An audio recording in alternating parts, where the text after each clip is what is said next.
Hola, soy José Carlos Gualo Cejudo del Grupo A1. Soy Santiago Juan León Galán del grupo A1. En este vídeo vamos a abordar la historia de la lógica en la edad contemporánea, siguiendo algunos puntos principales. Primero haremos una pequeña introducción y hablaremos de los personajes más influyentes de la época, los principales desarrollos, la lógica en la actualidad y la vida cotidiana. Podemos definir la lógica como el lenguaje del razonamiento y más formalmente como la ciencia que estudia el pensamiento humano. La lógica ha ido evolucionando a lo largo de la historia, así como ganando importancia. Este desarrollo comenzó en la Edad Antigua y sigue presente en nuestros días. La Edad Contemporánea está marcada por ser una época de cambios tanto en la sociedad debido a los conflictos ideológicos como pueden ser las dos guerras mundiales, como en la ciencia y en la cultura.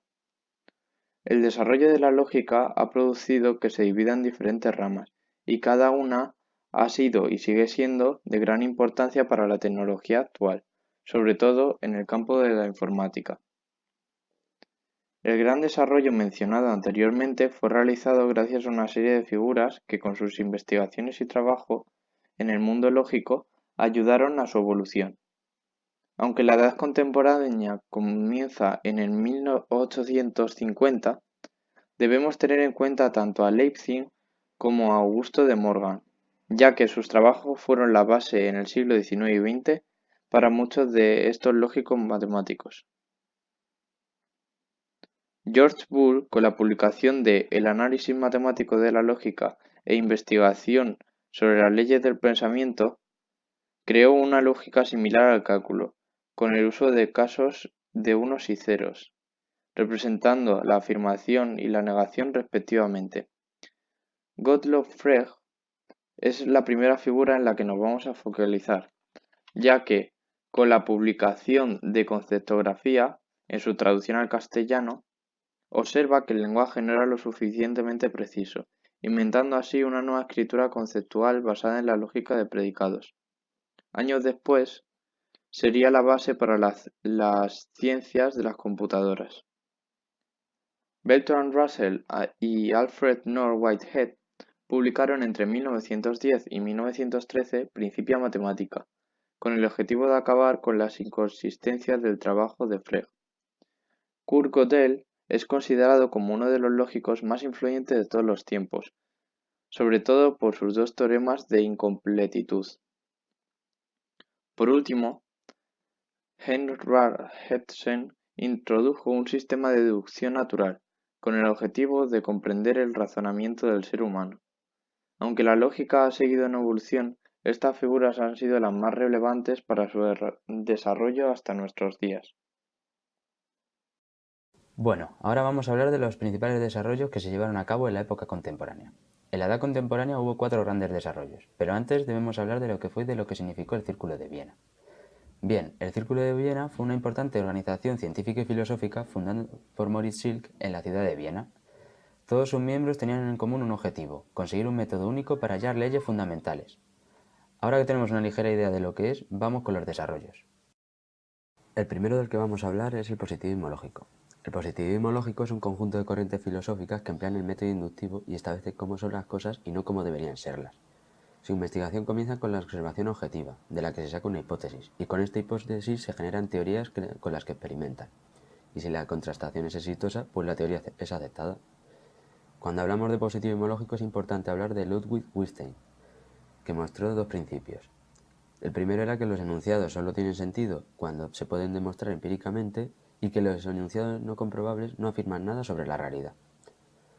Ahora pasamos a hablar de la lógica pragmática, la cual analiza el lenguaje desde la experiencia, determinando así su sintaxis.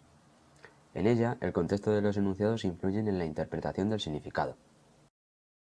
A continuación hablaremos de la lógica analítica y de la lógica formal. Empezando por la analítica, tenemos que decir que debe su nombre a la importancia que se le dio en el análisis del lenguaje por medio de la lógica formal, defendiendo que las reglas del lenguaje son de carácter científico.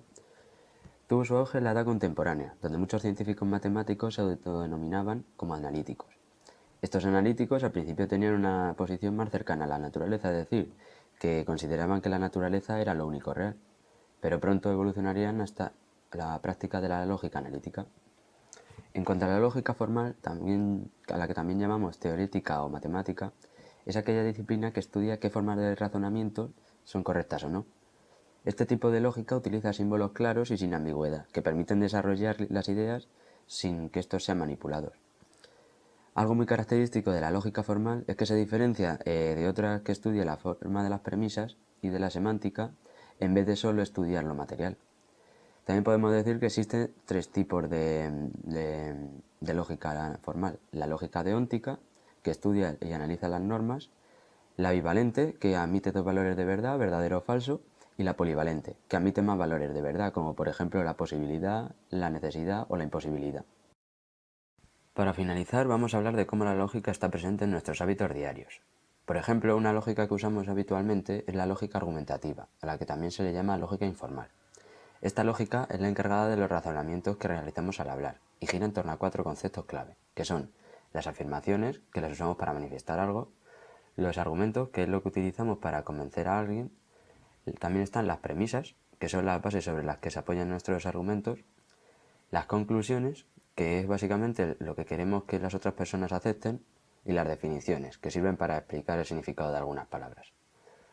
Otra rama de la lógica que está muy presente hoy en día es la lógica proposicional, que estudia las variables proposicionales y sus evaluaciones de verdad. Este tipo de lógica está presente no solo en la computación, sino que también sirve para resolver problemas de calendarización o, por ejemplo, resolver sudokus. Bueno, eso ha sido todo. Muchas gracias y adiós.